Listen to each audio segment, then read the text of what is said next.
Preço não é juro na rua e câmbio baixo. Quando você pega uma regra que você não consegue executar, você põe em risco o próprio arcabouço fiscal. As tarifas de Trump, né? Afinal de contas, o que está acontecendo? O Trump tinha dito, eu falei isso lá no Acorda Sucupira, tinha dito no próprio domingo, antes de embarcar aí no Air Force One para ir assistir a final do Super Bowl, né? Que é uma espécie de final da Copa do Mundo todo ano nos Estados Unidos. Então tem festa, a cidade para, o país inteiro para, é o minuto mais caro da televisão mundial, né? Se não me falha a memória, eles passaram até durante a transmissão, passaram um númerozinho lá, acho que era 40, 80 milhões, 30 segundos de comercial durante o Super Bowl, né? Acho que era 4 milhões, eu não sei, era um número astronômico, contra alguns 40 mil durante o campeonato normal, né? O ingresso é cento e poucos dólares durante o campeonato normal, 5 mil dólares na final, então você entende o quanto de dinheiro isso movimenta, e o Trump foi o primeiro presidente norte-americano a ir participar do Super Bowl. Você vê que o Trump está ligado nesse esquema da audiência, né? Ele sabe e está preparado para participar desse tipo de coisa. Bom, nesse dia, então, não sei se por todo aquele patriotismo que aparece em dias de Super Bowl, ele anunciou no voo, durante o voo no Air Force One, porque nesse avião do presidente norte-americano, assim como do brasileiro, alguns jornalistas convidados participam dos deslocamentos, né? E ele acabou dizendo que iria tarifar aí o aço e alumínio para o mundo inteiro em 25%. Muita gente, a partir de segunda-feira, ontem, muita gente não acreditou, não levou muito a sério. O dólar ontem ficou meio paradinho, né, contra o real, subiu um pouco, DXY. Os juros futuros, DXY é aquele índice do dólar contra as principais moedas do mundo. Os juros futuros ficaram um pouco parados também, se mexeram, mas não se assustaram com o Trump, porque o pessoal achou, isso não vai acontecer agora. Eis que, no fim do dia, o Trump deu a canetada e botou 25% de tarifa contra as importações de aço e alumínio do mundo inteiro, inclusive Canadá e México, que tinham aqueles 25% que estava suspenso por 30 dias, também entraram na conta. E prometeu que vai ter reciprocidade de taxas, né? Então, e o que ele quer dizer com isso, né? O pessoal que cobra taxa dos Estados Unidos vai ter que pagar taxa para os Estados Unidos na mesma proporção. E aí a gente também tem um probleminha que eu vou explicar já já. Antes, porém, eu quero falar um pouco sobre isso aqui, ó. Isso aqui é o déficit de balanço comercial americano por país, né? Você vê que esses três primeiros aí da ponta esquerda aqui, ó, China, México e União Europeia, são os maiores clientes dos Estados Unidos, que vendem mais para os Estados Unidos do que os Estados Unidos para eles, isto é, leva o dólar embora, basicamente.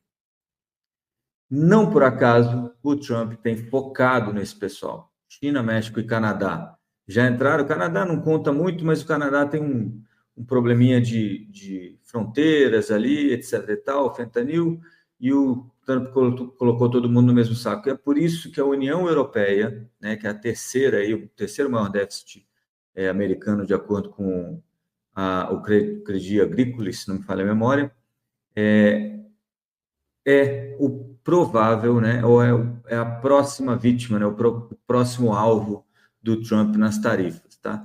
Por enquanto, ele levou só essa história de aço e alumínio para frente e taxou todo mundo em 25. Como é que isso afeta o nosso querido Brasil brasileiro, né?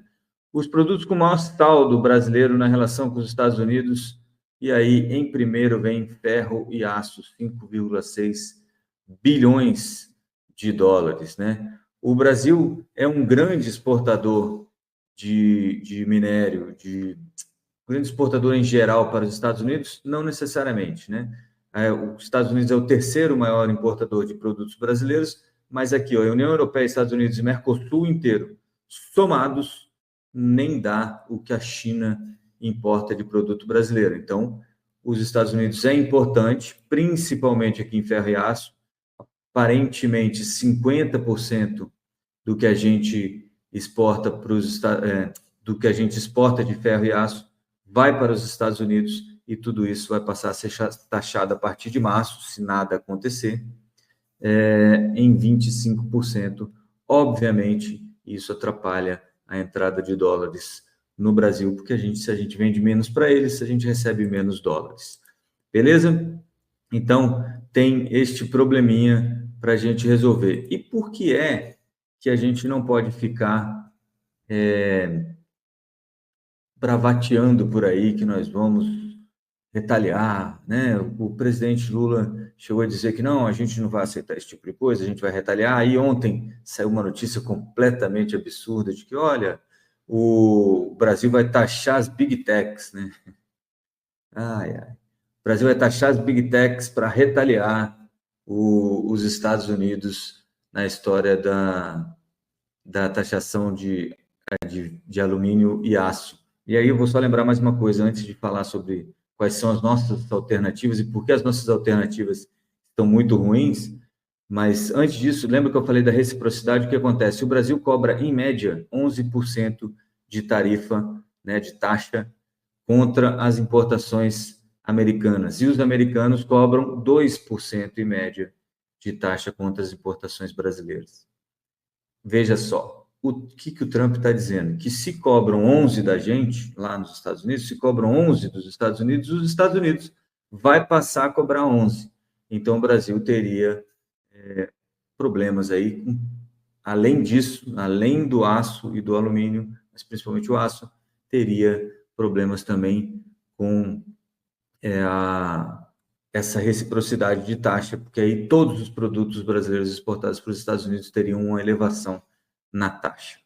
Beleza? O efeito disso para o Brasil é no câmbio, né? Obviamente, porque o comércio internacional afeta bastante o câmbio, e o que vai ser feito dessa produção se ela não for vendida para os Estados Unidos, né? Pode ser até que tenha um efeito benéfico para a gente aqui, com preços mais baixos pelo excesso de produção, durante esse momento em que você está readequando o quanto você produz, né? Mas qual é o problema da bravata? E aí, por isso que o governo mudou o tom, logo depois que o Lula chegou a falar que o Brasil retaliaria, etc. e tal. Agora o Alckmin e o Haddad estão dizendo, vamos esperar, vamos ver exatamente o que está acontecendo, né, para ver o que a gente pode fazer, quais são os produtos, etc. e tal, que a gente pode conversar com os Estados Unidos sobre. O Trump é um negociador, e as tarifas, ele está usando essas tarifas para negociar. Óbvio que não vai ficar como está, né? Por exemplo, não vai ficar a média de 11% de taxação brasileira contra 2% de taxação americana em importações. Alguém vai ter que ceder. Ou o Brasil diminui um pouquinho, ou os Estados Unidos aumentam um pouquinho, ou eles se encontram em algum lugar.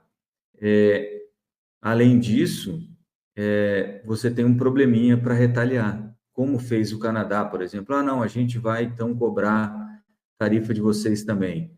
A China, a gente então vai cobrar, está cobrando 15% sobre importação de petróleo americano, importação de automóveis, 10%, alguma coisa assim, de peças de automóveis, mas impôs ali algumas tarifas como uma retaliação e uma espécie de reciprocidade à taxação americana. Por que no Brasil isso fica mais difícil? Porque entenda o seguinte, se a gente começar a taxar os produtos americanos que entram aqui, o que acontece com o preço, né?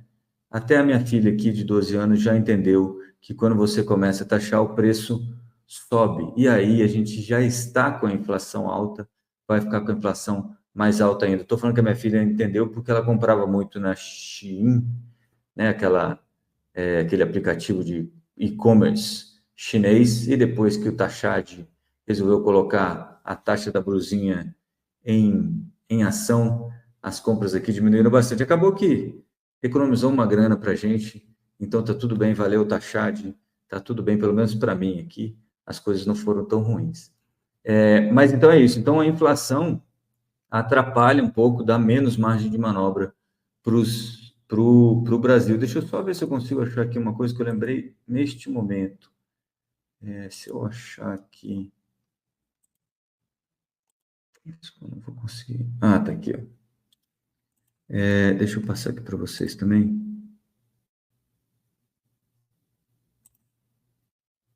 Um minuto, por favor. Sua ligação é muito importante para nós.